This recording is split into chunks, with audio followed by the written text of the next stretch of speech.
Ai omorât-o până la urmă. Pe cine? Pe Hortensia. Nu. Păcat. Ar fi ieșit un super final. Poate. De ce nu omori? Mi-e milă. La naiba. Dacă vrei succesul, lasă mila. Ești nașpa. Și tu.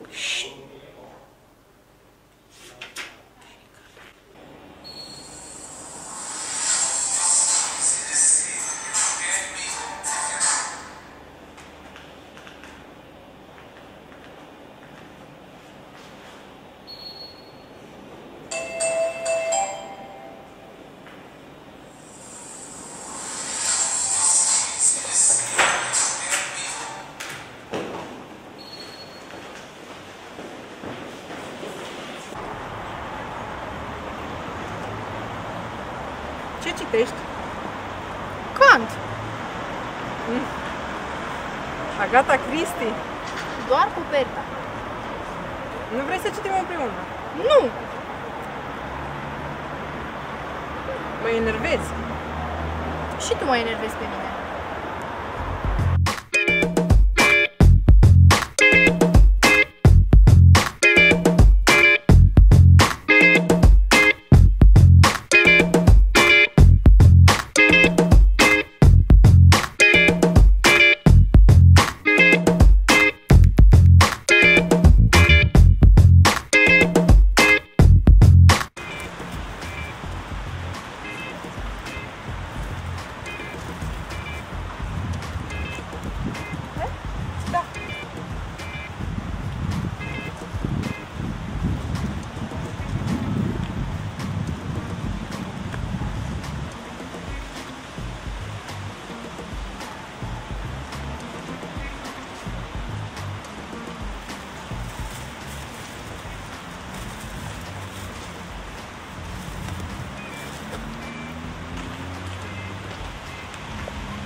Atât, fii atent.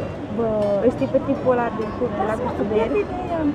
Lasă ideea că îți găsești inspirația că te uiți la el, mai termin. Roxana. Nu, gata, pe bune, nu. Uite ce frumos e. Uite ce tu, ochi 5 are minute, și îmi ce pierd zâmbet ideea, are. îmi pierd ideea. Modă! Pe bune. În alt loc nu ți-ai găsit să faci chestia asta.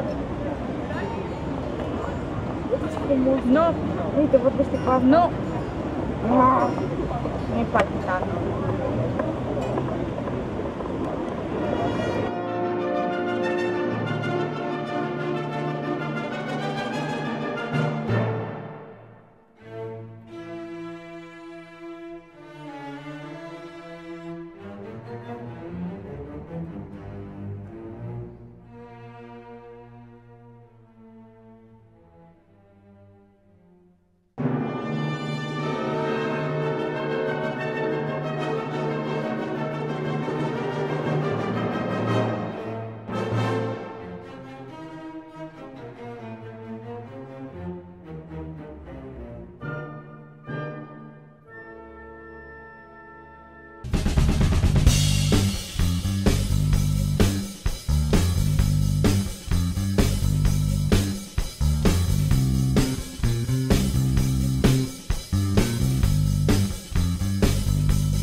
chiar binecuvântat pentru cei care iubesc literatura, cuvântul scris, și anume suntem la Cenaclul Pavel Dan din Timișoara, Cenaclul Casei de Cultură a Studenților.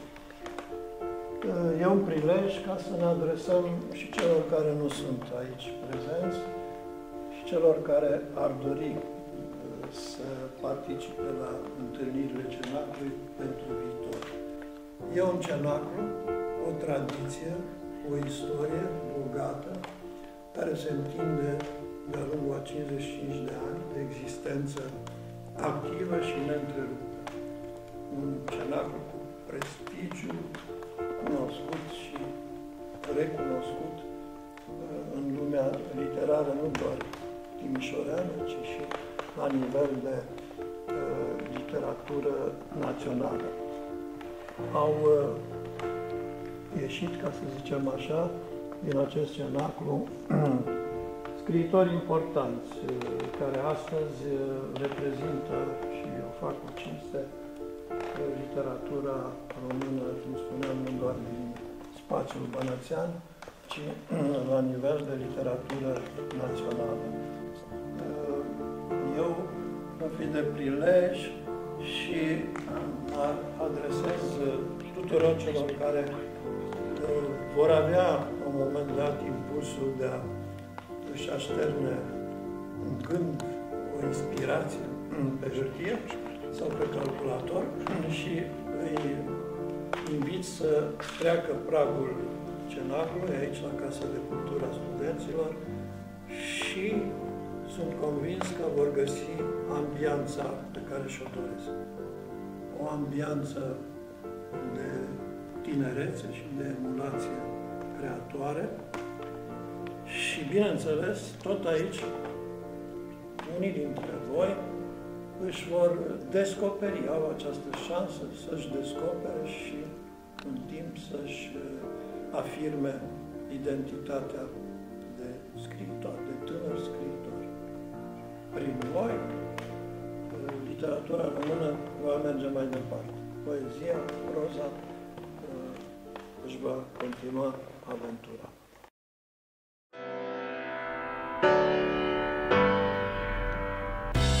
Cenaclul Pavel Dan cuprinde secția permanentă de creație literară. În cadrul acesteia, tinerii scriitori, precum și studenții facultăților de litere, sunt îndrumați în procesul de creație literară.